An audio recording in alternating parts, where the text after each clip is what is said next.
This is World Series champion Cliff Floyd. This is Kevin of the Pittsburgh Pirates. This is the World Series Ozzie Guillen. This is Carlos Pena, 14-year MLB veteran. This is two-time NL MVP Dale Murphy of the Atlanta Braves. This is John Clowney, pitcher with the Arizona Diamondbacks. This is World Series champion Joe Musgrove. This is Jordan Luplow of the Cleveland Indians. This is Lance Coach Jim of the Houston Astros. What's up, it's A. Jones of the Buffalo Bills. It's Tyler Lockett of the Seattle Seahawks. This is Hunter Henry.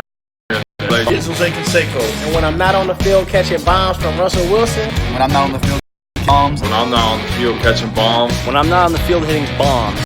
I'm watching over at FIlthbomb. FIlthbomb. FIlthbomb. FIlthbomb. FIlthbomb. FIlthbomb. FIlthbomb breaks Off those nasty I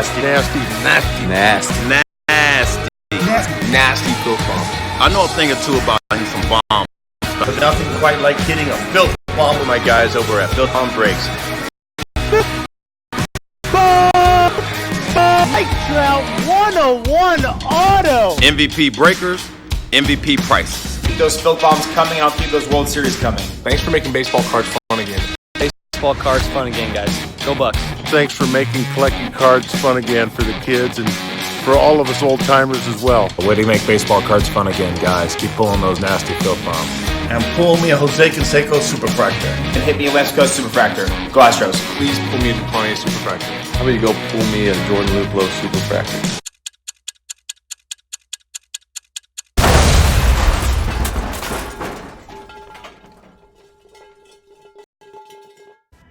And now, introducing from New York, opening packs at the speed of sound, pulling filth out of cases nightly, the undefeated, undisputed champion of the sports card breaking industry, FIlthbomb Breaks. It's time for FIlthbomb. Hey, this is World Series champion Johnny Damon. This is World Series champion Cliff Floyd. This is Kevin Newman of the Pittsburgh Pirates. This is the World Series champion Ozzie Guillen. This is Carlos Pena, 14-year MLB veteran. This is two-time NL MVP Dale Murphy of the Atlanta Braves. This is John Clowney, pitcher with the Arizona Diamondbacks. This is World Series champion Joe Musgrove. This is Jordan Luplow of the Cleveland Indians. This is Lance Coach Jim. What's up, it's A. Jones of the Buffalo Bills. It's Tyler Lockett of the Seattle Seahawks. This is Hunter Henry of the LA Chargers. This is Jose Canseco. And when I'm not on the field catching bombs from Russell Wilson. When I'm not on the field bombs. When I'm not on the field catching bombs. When I'm not on the field hitting bombs. I'm watching my guys over at FIlthbomb. FIlthbomb. FIlthbomb. FIlthbomb. FIlthbomb. FIlthbomb. FIlthbomb breaks. Off those nasty Nasty bomb. I know a thing or two about hitting some bombs, fellas. But there's nothing quite like hitting a filth bomb with my guys over at FIlthbomb Breaks. FIlthbomb. Mike Trout 101 auto. MVP breakers, MVP Old-timers as well. A way to make baseball cards fun again, guys. Keep pulling those nasty. And pull me a Jose Canseco Superfractor. And hit me a Lance Coach Superfractor. Go Astros. Please pull me a DuPont Superfractor. How about you go pull me a Jordan Luplow Superfractor?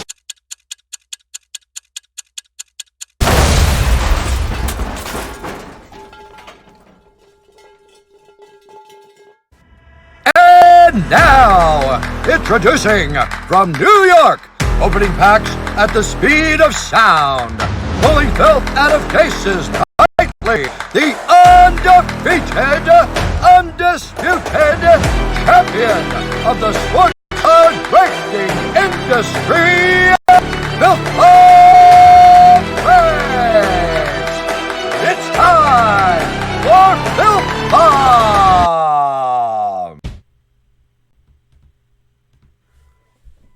What's going on, everyone? Stephen Michael here with FIlthbomb Breaks, coming to you live from the House of Wax right here in Long Island, New York on January 17, 2020. It is 7:06 p.m. Eastern, and this is the FIlthbomb podcast powered by FIlthbomb Breaks. We have co-hosts Derek Morgan and Louis Zolo. Yo. What's up? What's going on? We are going to be talking about the National League West today. We're going to be breaking down all 5 teams. Giving you our rankings at the end of the show on where we think the teams will finish. And then we're going to give you a sleeper, a must-have, and a no thank you, ma'am, on the sports card front. So, Let's start in alphabetical order. First off, I'm really excited. It's Friday. I'm kidding. Every day's like just one long day for me. I don't even know what today is. But I'm sure you guys are glad the weekend is here, finally. Let's start in alphabetical order. We have D-backs, Diamondbacks. So, yes. What do you think of the Diamondbacks this year, Derek? I think they're okay, but I just don't see anybody on that team that really speaks to me. I do like Ketel Marte. He's really good. He's killing it. I think he's a good sleeper. Other than that, going through their roster, I mean, David Peralta there is a good hitter. You got Jake Lamb, Nick Ahmed. Those guys are okay. If Robbie Ray, their pitching is kind of so-so. I know they just got Mad Bum, so we'll see. But Mad Bum's a little old too, so I don't have them ranked too high on the list. But we'll see. I don't know. I really don't know what the D-backs, like we were just talking before we went live. They're always a team that can win a bunch of games and then just lose a ton in a row too. So they're kind of wishy-washy. I agree. What about you, Lewis? I think the D-backs is the only team in that division that could compete. And when I mean compete is not lose 100 games. I think the Padres, Rockies, and Giants could all lose 90-something games, depending on how the season flip-flops. I don't think they – but, somebody could come up and surprise us, which always happens in baseball. I just think the D-backs are probably the only other 500 team besides, obviously, the Dodgers in that division. But that's about it.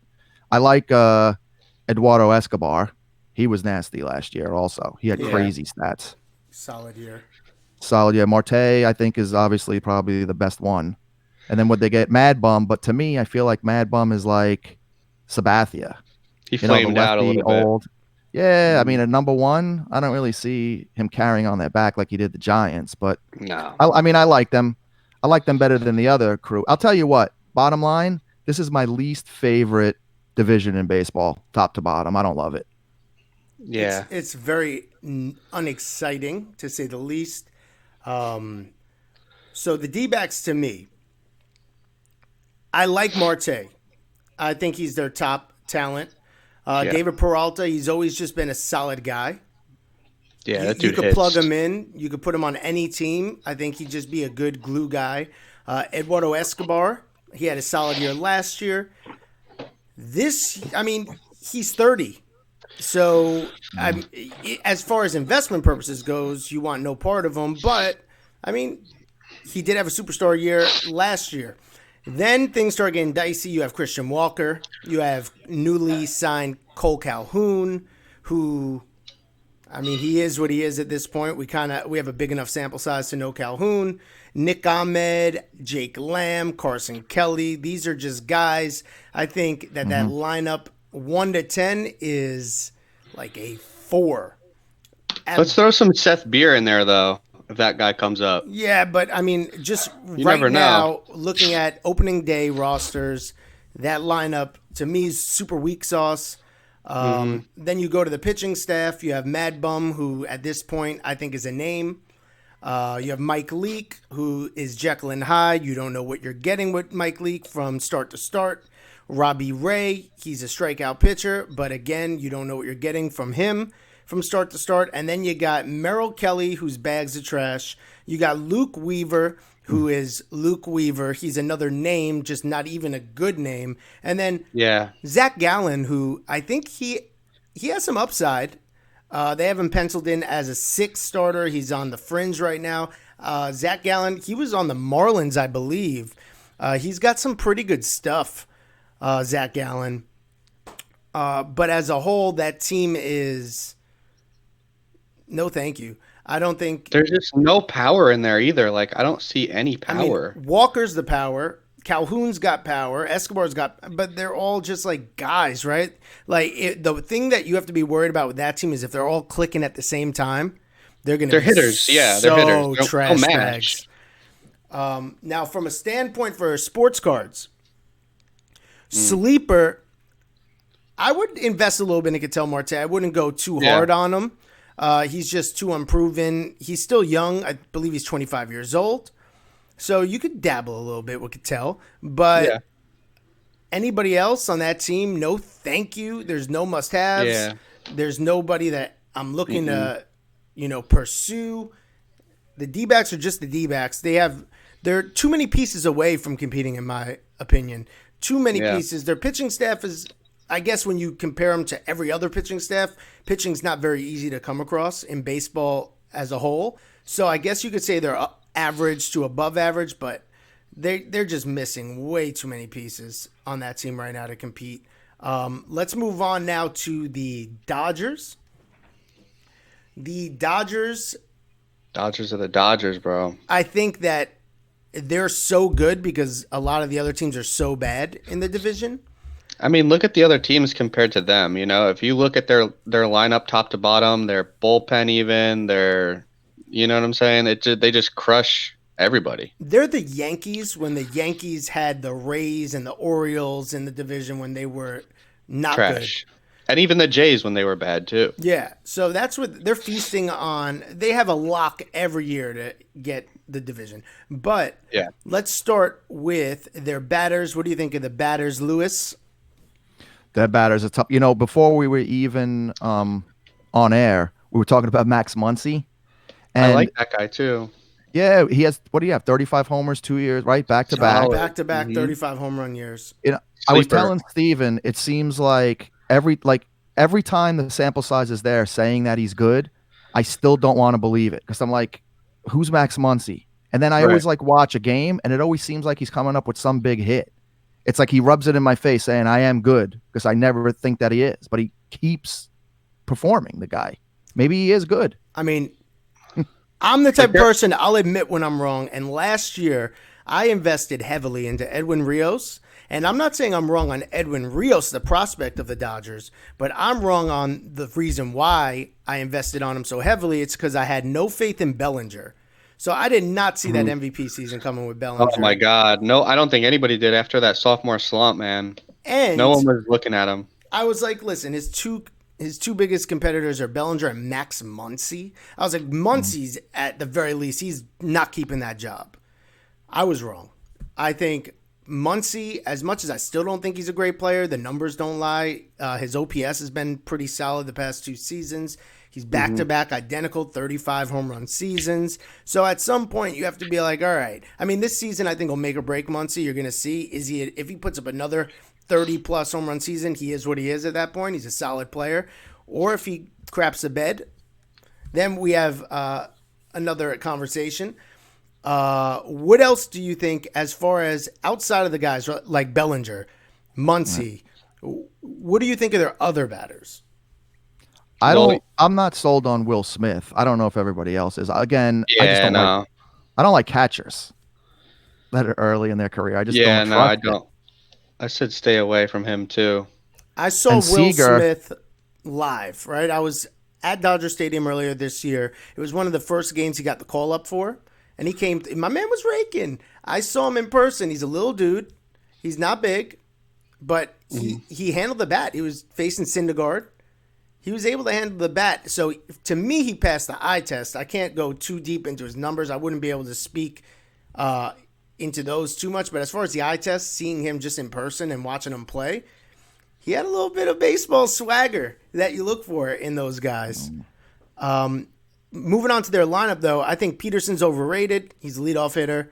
Until he proves he can consistently hit lefties, I think who are they platooning him with? Who else is over there? Chris Taylor, I think. Enrique Hernandez, too, right? Kiki. Oh, Kike Hernandez. AJ Pollock and Verdugo is the outfield, I think. Yeah, so Pollock's not bad. I mean, top to bottom, their lineup I like it, dude. You got Gavin Lux. You got Corey Seager in there. Corey Seager had a pretty damn good year last year, hitting 44 doubles. His OPS was above 800, which is a telltale sign that you're doing pretty well. He's not a big home run guy, but he gets some RBIs, some runs. He contributes. I like Corey Seager too. So I think it's a bunch of overrated names, right? You take out Bellinger, like Justin Turner's the 3-hitter. I still love Justin Turner. You can't say anything bad about that man. I think Justin Turner's solid. He could hit. Dude, he could hit anything. He could hit. I know, but I don't want him being my 3-hitter.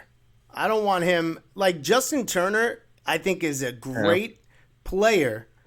But when you look at the lineup, right, the way it's constructed right now, Peterson overrated. Muncy, still a question mark in my opinion. Turner as your 3. Bellinger's legit. I think Seager's overrated. I think Verdugo's overrated. I think Lux has so much hype behind him. Another overrated prospect right now. And Will Smith, he still hasn't done anything. So you got a lot of young guys in that lineup that, you know. I'm telling you, dude, I think Corey Seager, number 2 hitter, is getting on base, man. We'll see. He hasn't put up. Everyone's always talking about Corey Seager. Nasty, great shortstop, blah, blah, blah, blah. He's yet to put up that season. Yes, he's gotten injured, but he's yet to put up that season where you're like, wow. Kyle Seager's put up bigger years. I'm just saying, like, if you get up to him, like, you're not taking him lightly, though. You know what I'm saying? Like, he'll slap a double in your face one every other third game. You know what I'm saying? Get some RBIs, get a run. Look, even if he does, I think this is the reason why the Dodgers don't win the World Series. Because that lineup's good enough to win 100 games in that division. But then you start putting them against other lineups, and I think that they're exposed. I think just even teams that we spoke about the other day, I think the Red Sox have a better lineup than them. You know? And didn't they beat them in the World Series? Yeah, I mean, the Nationals have a better lineup than them. On any given day, you know, you could argue that if they click, they're clicking, and then those guys could win 10 games straight easily, especially behind their pitching. Kershaw, you got Buehler, Kenta Maeda. I mean, their pitching is compared to the other guys in the league too. I mean, you could take their 3-hole guy and put him up against a number 1 and just completely smash someone like the Giants or the D-backs. Well, that's all it is, really. I mean, if you look at this pitching staff, listen, even in the World Series, right? You saw great pitching shut down hitting. Actually hitting that was cheating. So it was like exceptional pitching. Right.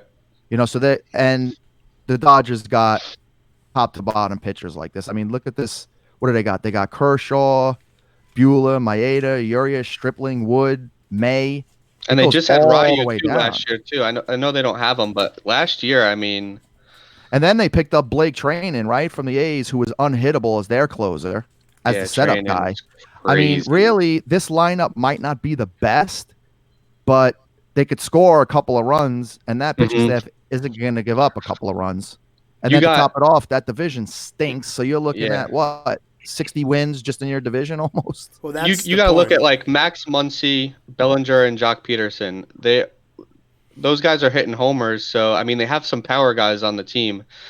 All you need is a couple power guys behind good pitching, and you're doing all right. Well, the thing is, all right. So we're speaking about just division. We're not even. I'm thinking more outside the lines, more playoffs, blah blah blah blah. But all right, you have a 1A in Buehler and a 1B in Kershaw. That's how I would rank them. I think Kershaw's a Hall of Fame talent. Think he's one of the best pitchers to ever pitch, and that period of time where he was elite was really elite to the point where top 3 pitchers, you know, just ever. Like he was putting up wiffle ball numbers. But now I think after the back problems and everything and his inability to perform in the postseason, you can't even count on Kershaw really once you're in the playoffs. So now you got Buehler. He's your ace in my eyes. You got Kershaw in the playoffs, which is like J.A. Happ, right? No matter how you slice the dice, I mean, you hate to say it. No one likes him. Prove me wrong. Prove me. I'd rather maybe have J.A. Happ in the playoffs than Clayton Kershaw. Then you have Kenta Maeda. He's solid. He's not a guy, but he's not an ace. You have Luis Urias, who's yet to do anything really, right? I mean, has he done anything? Has he pitched more than... what has he done in the big leagues so far? Besides wear goggles, I haven't seen it. Is Rich Hill still on that team? No, Rich Hill left. They got Stripling, he's underrated. I think he puts up some decent numbers. He's just not a sexy name. You got Alex Wood. That's their X factor right there. That's their ace in the hole. If he actually pitches like he can pitch, they have another 1B. If he doesn't, he gets injured, he pitches to a 4.5 ERA, then he's just another guy. And at this point in his career, he could actually be turning into just a name, right? Like Alex Wood. Everyone's like, oh, Alex Wood. But the verdict's still out on him. But that's my point. You have a bunch of decent hitters, possibly overrated. Then you got that's why they don't win the World Series. That's my point, I guess I'm making, is because when you really break it down, they're not as good, but they're elite for their division. Moving on to the sports cards, though, we're talking sleepers. Walker Buehler is my sleeper. I think his stuff is still dirt cheap. You need to be buying Buehler still until further notice. To some extent, Gavin Lux and Will Smith, but I'm not too high on those guys. For your must-haves, I think you should be investing in Cody. You should have Cody Bellinger in your collection by now, as we spoke 100%. about in a previous podcast. The High Five short print from 2017 Topps Update. And no thank yous. I'm going with Jock. I'm going with Seager. I'm going to Verdugo. I'm going with Muncy. Mostly on Muncy because of his age. Verdugo has been around 29. forever. I'm out on him. I could be wrong, but that's where I stand on the Dodgers. Do you guys want to add anything else as far as investments on the Dodgers front? I'm surprised you didn't tell everybody to go all in on Maeda. You know he's an Asian guy, right? Listen, Aren't those your I favorite was guys? all in on him in the fantasy draft first year he came up. But aside from that, I'm surprised. plus I don't know how old Maeda is. Nah, I'm truthfully. good. Maeda's in his 30s. He's not bad, but he's not your ace though. He's a 4.0 ERA kind of guy. He just goes in there and gets W's. All right, so we're going to move on now. We're going to go to the Giants, who I think trash are the most trash baggest team in possibly the NL. Yeah. They are, I mean, nothing. Top to bottom, I mean, what do you have? I mean, look, you Washed want to up be Posey? positive. You want to be so positive, right? And you're like, Yastrzemski, like the name Yastrzemski carries so much clout in baseball, right? So then you're like, wow, Mike Yastrzemski. But don't even say his first name. You're just like Yastrzemski. Yeah, you don't say it. No one says his first name. So you got him, Posey, right? So you're like, oh, you want to feel good. But fact of the matter is Posey's a shell of his former self, washed. Fact is, Yastrzemski's Mike Yastrzemski, not Carl Yastrzemski. He put up a great year, but he's 28, 29. Who knows where he's at? Then you got Brandon Belt, washed. Longo, Crawford, washed. Alex Dickerson, Carl Crawford, Brandon Crawford, washed. Brandon Crawford. Carl Crawford was a beast. They got Dubon, who they are very high on. Know. He was. I don't even know who that is. They got him from the Brewers. He's supposedly a big talent. But then you got Steven Duggar, where I'm tired of seeing him come out of cases of cards, as in the 8-hole potentially. I just think you're not going to find a more trash bag lineup in all of baseball right now. It's bad. I still like, whenever you say the Giants, I get like flashbacks to 2010 for some reason, and I'm like, oh my God, they're so good. And then you take a look at what they have now, and you're like, they find a way to make it happen every year, though. Somehow they're in the mix at the end of the year. I just, listen, unless Houdini's managing that team and they work some magic, I don't see how you can get that group of individuals to win more than 65 games. It's just crazy. There's nobody on that team that you go, when they come up to bat and you're like, oh shit, like here he comes, like bases are loaded, a guy comes up to plate, there's nobody on that team that you're scared of, you know? You want to be scared. You want to be scared of Posey, but it's like... He's pocket full of Posey at this point. He's nothing. He's rinse cycle right now, Posey. Yeah. What do you think of their staff, Lewis? That's exactly what I'm looking at right now. It's terrible. Cueto, what is he going to get in? Probably 10 games before he has a blister, and then it turns into something else, and he's out for the season. Bad. Samaja will be 5 and 6, like he always is. He's a quarterback, bro. That's it. He was a receiver for Notre Dame, wasn't he? Yeah. And you got Gossman. He's going to throw 101 miles an hour, blow his arm out, and be like 3 and 11. They're really bad. You know their staff is bad when their number 3 pitcher wasn't even the number 3 pitcher on the Orioles. Oh, right. And by the way, their closer, who's Reyes Moranta? I don't even know who that is. Oh, he's a big boy, Reyes Morantas. He was all I up never in even the heard of 18 him. product. That was a little before your time. He was all right. He was the Enyel De Los Santos of 2018. They got Drew Smiley is the only one that I know in that. Well, Posey fading out will leave an opening for Bart, right? Yeah, I mean, that's of the course. plan. But I don't think it's yet. That's the thing. But then what? Yeah, they're not ready to. They're not rushing. People nowadays, like teams, they don't even rush these prospects like they used to. Now they'll leave him in there in the minors till they're like 25. They'll be like, all right, he's ready now. Here he comes, Judge. But I don't. But the only guy I like on the team. I mean, listen, I like Longoria just because, but not anymore. Not for any like investment purposes. But I like him as a player. Of course, yeah. He plays. And I do like Brandon Crawford still. Mhm. Again, not for investment purposes. I just think he's I a still good like player. his play. He could play the field. He has a cannon. But as far as investment purposes, like Lewis was touching on, sleepers, none. Must-haves, none. No thank you, everyone. Except for the assistant coach. Props to her. Do you still think that Posey is a potential Hall of Famer for the future, though? Because of all that limelight? I think he is. I think we went over this the other night, and I think he's Jorge Posada. Yes. And I think Posada's not in the Hall, so I don't know why Posey would be. He put up a 42 points on his WAR so far, and he's still only 32. If he turns into like I don't know, they'll never turn him into like a first baseman or whatever. But I think it matters that Posey got rings. Posey got rings while he was carrying a team. Posada wasn't carrying his team. But check this out, all right?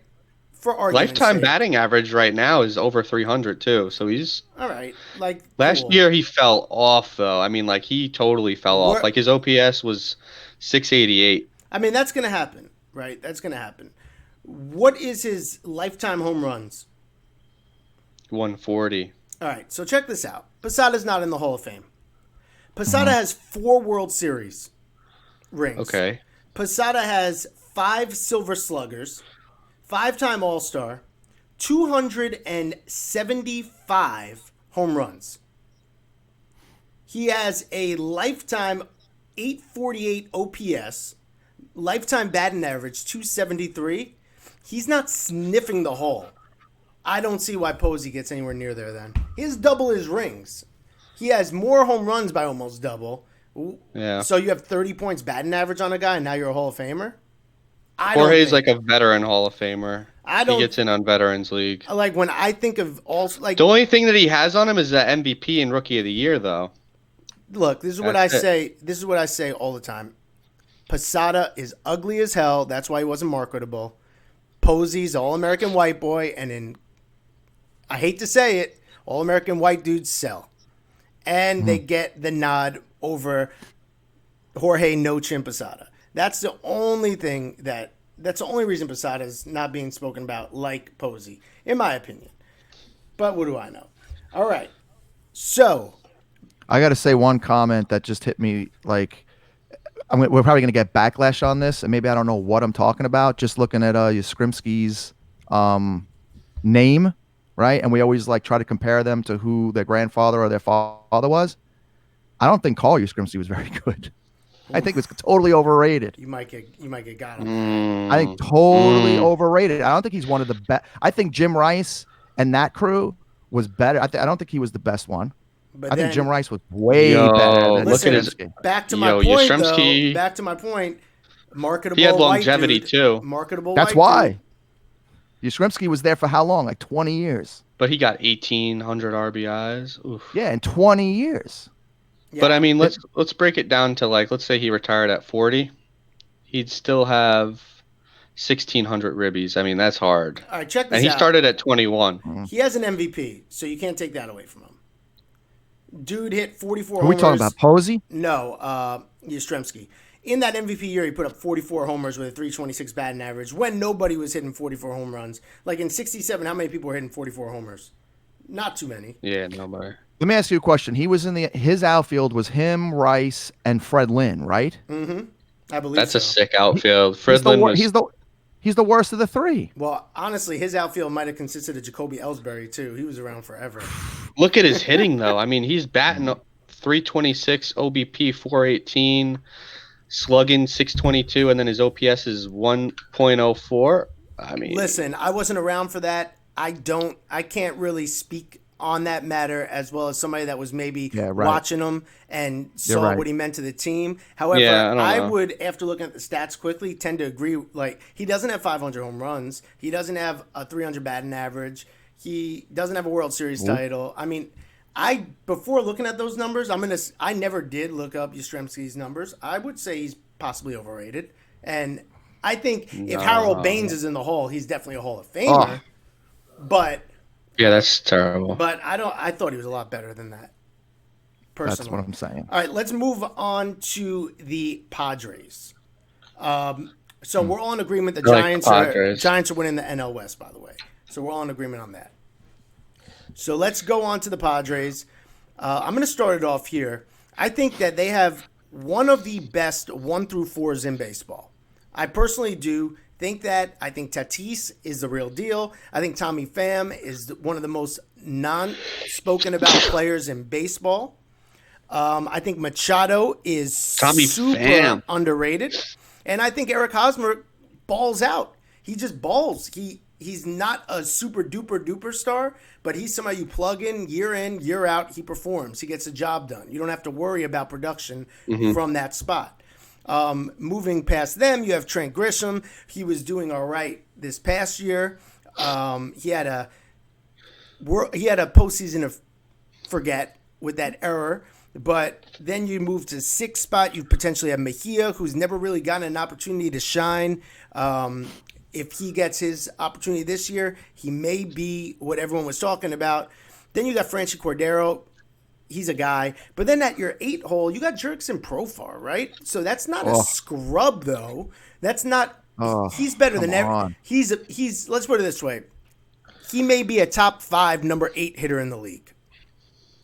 How many 8 hitters are better than Jurickson Profar? That's because he was batting 4th and batting 190. I mean, he is an 8 hitter. That's the thing. It's not like he's great and he's the best 8th hitter. He's an 8 hitter at best. The guy stinks. No, I agree, but that's my point. As an 8 hitter, he batted. I'm happy with Profar. I think he's put up bouts with the Oakland Athletics and Texas Rangers where he's proven he could be elite for a stretch of time. So he's a little speedy. Yeah, for like the stretch of time is like 4 hours because like he's 4 terrible. games.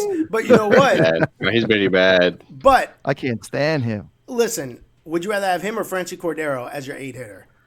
Franchy Cordero for sure. Who is Franchy Cordero? I don't know. But he sounds better. He sounds like a relief pitcher. Like it sounds like they're going to Franchy Cordero in the 6th tonight. That's what he sounds like. Pitching staff, listen. I like Chris Paddock. I really do think he's an exceptional talent. He's my sleeper. I think, though, my fear, and I think it's a legitimate fear, I think he's better suited for the bullpen, Chris Paddock. I think if you make him a closer, he's lights out. He may be one of the top closers in the league, and I think that may be the route we see with Chris Paddock, much like Chapman. For some reason, something in my stomach tells me Paddock is going to turn into a reliever. But if he does stay in the rotation right now, you have a nice pitcher. I can't say he's a guaranteed ace. We don't have a long enough track record. But then number 2, you have Garrett Richards, who, when healthy, is proven to be an elite starting pitcher in the league, Garrett Richards. Right? Garrett Richards can pitch. He just can't stay on the mound. Zach Davies, as a 3, he's proven he can pitch. Right? Yeah, I like him a lot, actually. Now we're looking at 3 guys that, you go back, you look at the Giants pitching staff, Cueto, Samardzija, Gosman, trash bags. You go to the D-backs, Bumgarner, Leak, Ray. I think they're stronger than those 3. You go to the Dodgers, Kershaw, if he stays healthy, but just like the Brewers, they need their guys to stay healthy, Buehler, Maeda. I mean, the only thing they're missing is that ace. But as far as quality, that's solid 3 right there. Not bad. That's a solid 3 starters. I think then you get a little weak, though. Then you get to Joey Lucchesi. And then you get to Dilson Lamet, where every time I say that name, I think of lamination for some reason. I don't know why. Mm-hmm. But, I mean, I saw Lamet pitch last year. I think he's got some stuff. He has an arsenal. It's just such a big drop-off. From Davies to the 4 and 5, it's just a really big drop-off. Well, now they got Craig Stammen, too, coming back up, I guess. So Craig Stammen's all right, too. He had a 3.29 ERA last year. I mean, can you win with that staff? Probably not.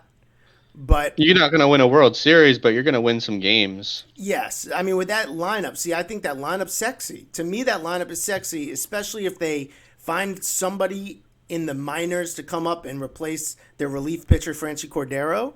I still like Will Myers, too. He's not even projected right now. Is he on the team? Yeah, he's in left field. And by the way, he's still that's speedy. where I was going to pop in. The Padres have 2 players on their team that I'm just sick of looking at their names in general, in real life and in baseball cards, and it's Profar and Will Myers. I'm sick of both of them. Yeah, well, Will Myers was super duper duper hyped. I don't think he's a bad player. I think he's a decent leadoff kind of guy. But yeah, I don't know. But he's not bad though. I wouldn't be mad to have him. He's like a Brett Gardner. He's fast. He hits the ball, and that's it. That's all you need. But the difference is Brett Gardner played in World Series and came up with big hits and has experience. Will Myers is nothing. Yeah. And then, by the way, my role in this podcast is always playing devil's advocate. So I got to say something like this. Zach Davies, right? I feel like players like him were like hyped up on a different team, like on the Brewers. He was decent, this, that, and the other. But I don't have any faith in them. Like they were barely that good on their team. Just because they're coming over with a new scenery, I don't know. Like I can't really. I don't know what I'm trying to say. When I watch Zach Davies pitch, he never went past 6 innings. Always gets in trouble. Always walking the bases loaded, but then gets out of it. It's like he's not a superstar. He's okay. But he's I love him. I know you didn't think he was. I love as a number 3, not bad. And check this out. This is also but you can't win. But you can't win when a guy like Zach Davies is your 3. That's you why need a. Not a lot of teams win. But I mean, with the good point. But you got the D-backs and the Giants with their number 3. You don't even know their name. Well, I want to say one more thing. This is only the 3rd division we've been doing, and looking at these depth charts over just the first 3 divisions, it's sort of true. There's not many pitchers out there. Like each team maybe has a 1 and 2 from 3 on. It's like garbage everywhere. Yeah, it's bad. It's like weird. That's why it's true every year in football. That's why it's true every year in baseball. Defense wins championships in football because there's not many elite, right? Whenever you have a Ravens, whenever you have a Seahawks type defense, that's like they just shut it down. It just shows defense always beats a good offense. But in baseball, it holds true every single year. Year in, year out, pitching wins. That's why the Yankees did so good the past few years with their. I mean, who cares about their starters? Let's just talk about their bullpen. When you had David Robertson and Kane Lee, when they were all firing on all cylinders, like you couldn't get all right. So Tanaka flames out in the 3rd inning. You got depth, Well, all right. So check this out. A little off topic. That's a fad, I think, that's going to eventually go away. I think this whole 20 relievers is going to eventually fizzle out. And the reason I say this is this. It takes too many things, as we saw in the postseason, especially, right? Everyone's wheeling and dealing with their bullpen, piecing it out, one guy. Everything has to go perfectly right for that strategy to work. And if one guy is off, it all crumbles, right? You could have somebody come in, pitch 3 shutout outs, KO them in 9 pitches. Next guy comes in, gets a ground out, 2 pop outs. Next guy comes out, walk, 3-run Yahtzee, goodbye, strategy over. Like, it's just too much has to happen.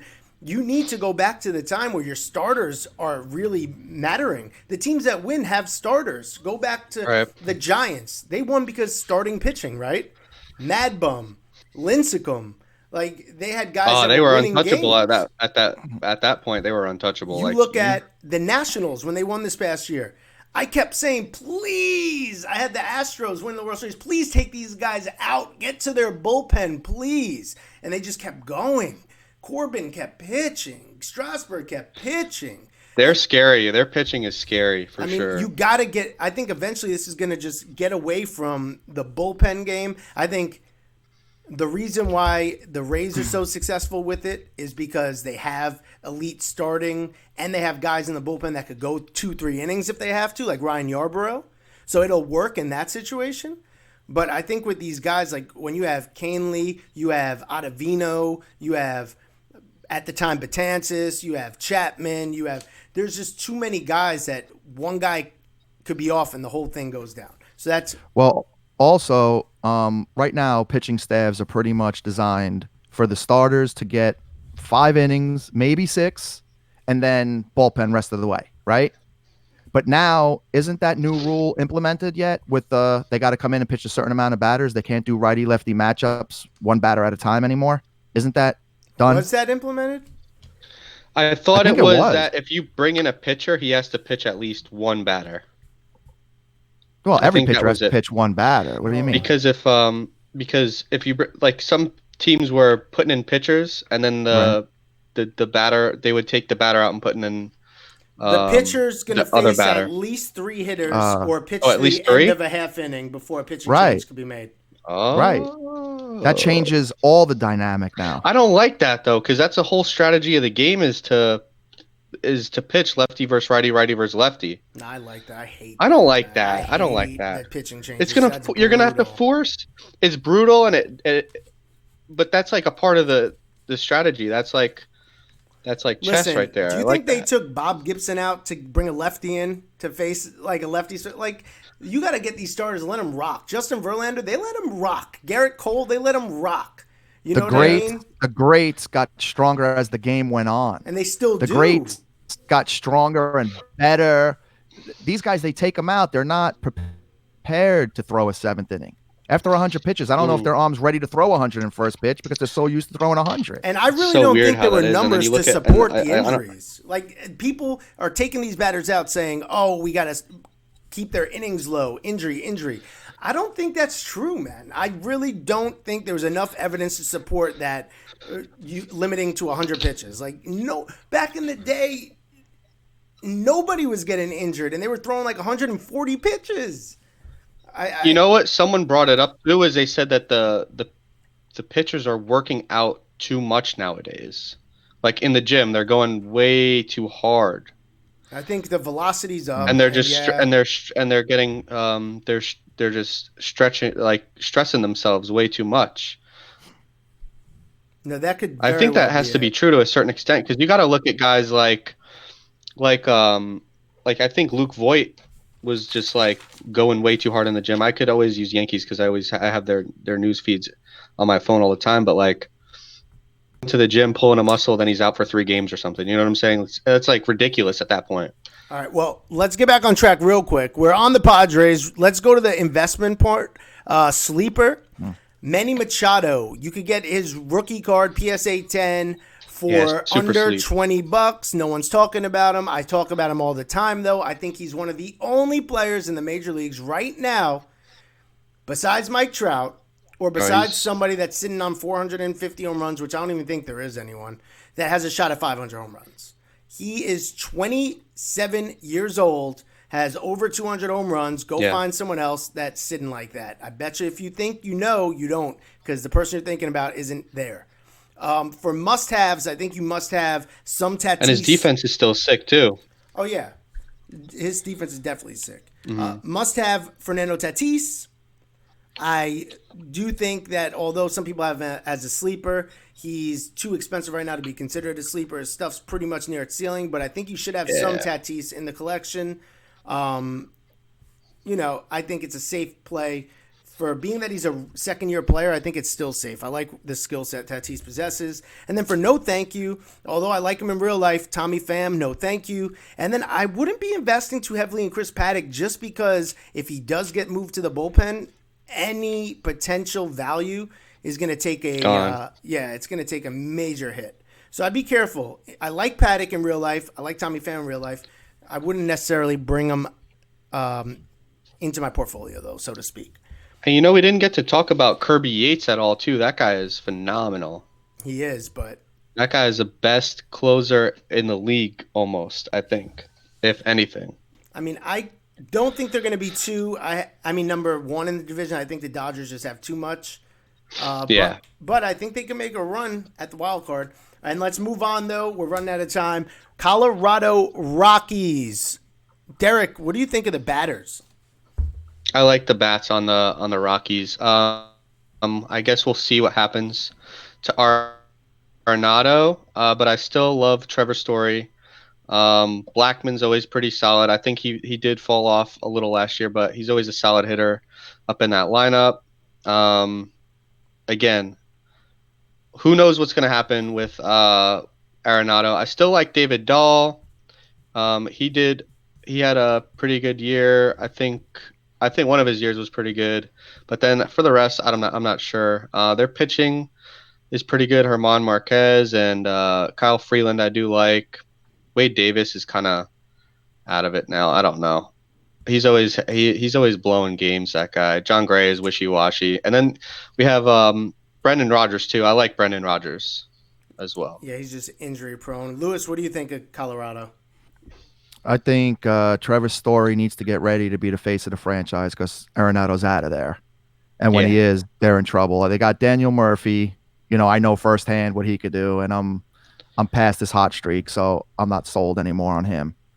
Dahl I like, don't love. Blackman, I've been a big fan of since day one. I love Charlie Blackman. I love his game, just everything about it. I think he could hit, power when you need to.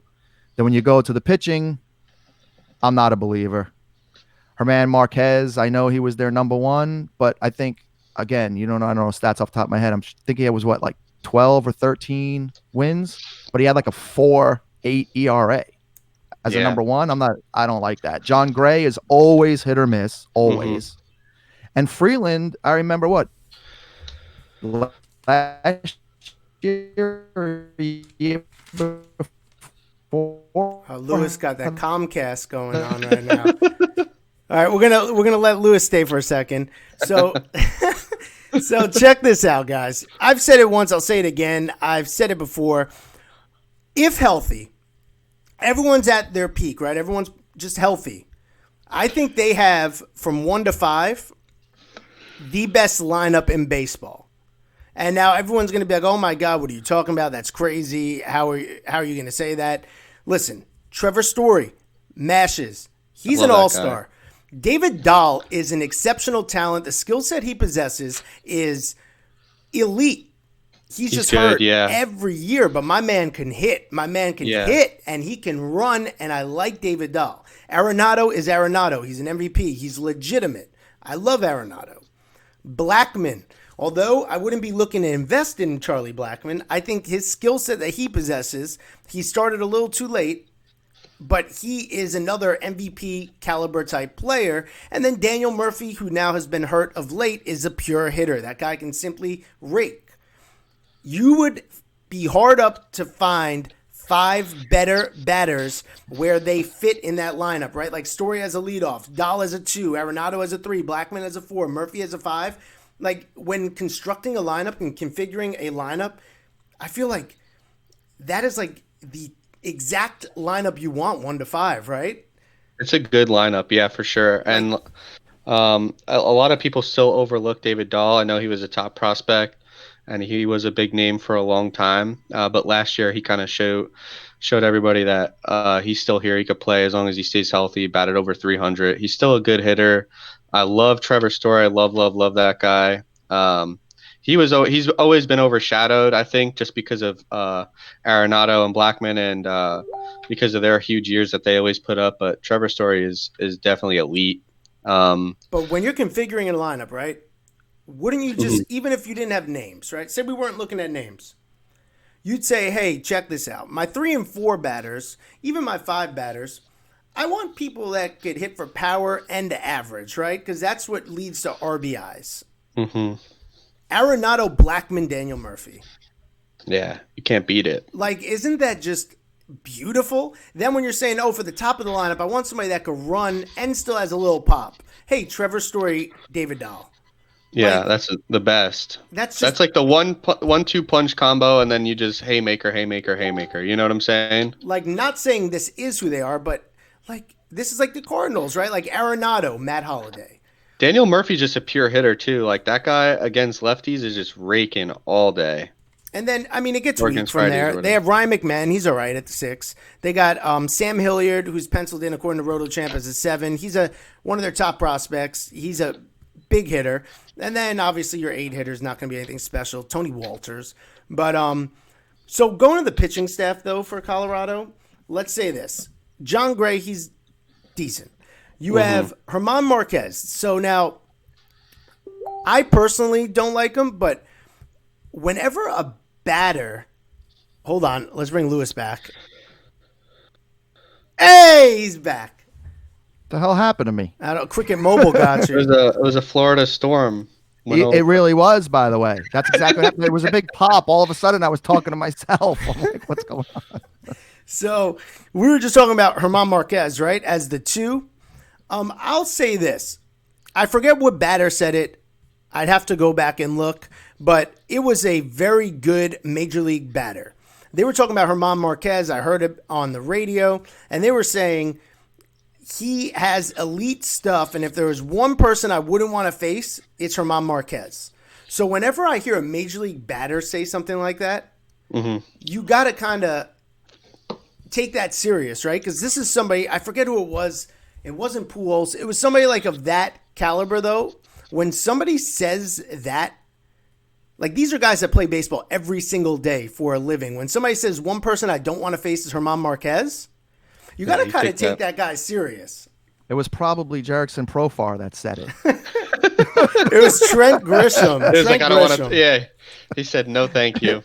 But now you got. They also got a good farm system too coming up. Well, that's what we're gonna have to bank on. I think they're still a ways away, just because Kyle Freeland, I don't like. Years. Antonio Senzatella, anybody that's Spanish with an Italian last name. Lewis said it. You can't trust. That's them. my thing. Can't. And then Hoffman, no, thank you. Yeah, that staff that may challenge the Giants for the worst pitching staff in the NL. It's tough, but they're like you said, they're 1-5. I think will keep them alive a little bit. I think they're gonna hit. Let's move to this investment side of it. Sleeper. I think a card that's not spoken about enough is the 2016 Topps Update Trevor Story. Yeah, for sure. I love Trevor Story. No one talks about that card. Not even me. I don't speak of it either. It's a cheap card. I think it was 2 years ago. People started really going nuts for Trevor Story, and then they just stopped buying him for some reason because he was overshadowed. And he was injured. Yeah, he did get injured. I forgot about that. Yeah. So I think that Trevor Story, that's a smart pickup. There's also an in-dugout short print variation. Those could go anywhere from $75 to $100 depending on the day. But you could pick up a nice Trevor Story. You want the horizontal rookie. Those go for like $25 to $40. Must have Nolan Arenado, although he may not be a Rocky for much longer. You want the 2013 update in your collection. It's a safe card. Sure. I think it's got upside. For sure.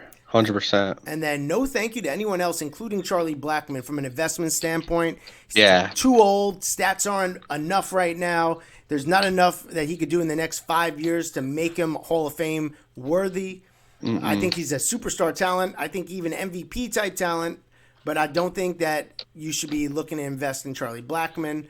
If you are going to invest, though, if you do take anything from this show tonight, I do think you should go out and buy a lot of Jerickson Profar. Absolutely. You have to. Don't go out and buy. Just hit me up, PM me, because I got tons of it you could have. Lewis is liquidating his Profars. All right, so I'm going to start off with the NL West. I'm going to go through my 1 to 5. This is how I see it ending by the end of 2020. We got the Dodgers in first. We got the Padres in second. We got the Rockies in third. We got the D-backs in fourth. And we got the Giants in sixth. How do you have it, Lewis? In sixth. He skipped the whole spot. He went from 4 to 6. That was funny. I caught that. I got Dodgers in first, Diamondbacks in second, Padres in third, Colorado fourth, and Giants last. All right. So we're off on the D-backs. We're off there. What about you, Derek? How do you have them? I got the Dodgers in first, Padres second. We got the Rockies in third, D-backs fourth, the Giants. Derek, we think so much alike, man. It's crazy from the whole investment standpoint. That's why we click so well. We are on the same wavelength. That's the third division in a row. I think we have the same exact thing. That's how I would. I mean, you could flip flop the D-backs and the Giants. I had them. You never know with those guys because the Giants could all of a sudden win 10 games in a row too. They're weird like that. The D-backs could lose 50 games in a row. But you remember the first? I think it was the first podcast when I actually asked you a question about like how it's crazy how a guy who's prospected might be worth more than a guy who's really good in real life. Yeah, it's ridiculous. I think that's the situation when we do our predictions. I'm talking real baseball, and you guys are doing it in baseball card prices. That's why you two match. It could be. That's exactly what it is. No, but I think in real life too, Padres, in my mind, smoke the Diamondbacks. That's just what I think. I think that they're 1, 2, 3, and they're hitters. Padres, yeah, I like the Padres for sure. Still, with any team that has as dynamic as everybody wants them to be, I'm looking at like potential too, like something like that where Tatis comes up and hits 40 home runs, hits over 300, and then you have a guy like Machado do that, and then you have a guy that mashes behind him like Eric Hosmer. I think they're doing all right, and their pitching is decent too, which is a huge factor. And then, like I said, they got Kirby Yates shutting it down. That boy hits a 1 point something ERA. He's getting 40 closes a year. Like it's going to be tough to get past the 7th inning with those dudes. Look, like they're shutting it down. End of the day, this is why I made my decision on the Diamondbacks. You know the curse of the Bambino. You know the curse of the Giambino. The GOAT. I think Cole Calhoun's a mush, and any team Cole Calhoun is on will never win. I think he's the reason why the Angels were mush, and I think that he's gonna mush the Diamondbacks. That's my he was prediction. like a cheap Trout, man. I think Cole Calhoun's a mush, just in real life. I think he has a black cloud following him everywhere he goes, and any team he's on has no chance of finishing higher than 4th. That's what I'm going to say. That's what I made my sole decision on. Pure fact, like always. And I think we're going to end it right there. We have Topps Update coming up right now. We're going to be breaking a jumbo case of update for you guys. Thank you to everyone that actually stayed with us this whole hour. I mean, we had thunderstorms. We had Jurix and Profar talk. God. At the end of the day, I don't think you could have actually learned anything from this podcast. But I'm so glad you guys chose to tune in. On that note, on behalf of myself, Stephen Michael, Derek Morgan, Louis Zolo, and FIlthbomb Breaks, we want to thank you for giving us the opportunity, allowing us to broadcast live for you tonight. And until the next break, until the next Case Box pack or podcast, we're signing off saying, sayonara, Brotanis. Go invest in Brotanis. And catch you on catch you on the flip side, Jurix and Profar. Hey, World Series champion Johnny Damon. This is World Series champion Cliff Floyd. This is Kevin Newman of the Pittsburgh Pirates. This is a World Series champion Ozzie Guillen. This is Carlos Pena, 14-year MLB veteran.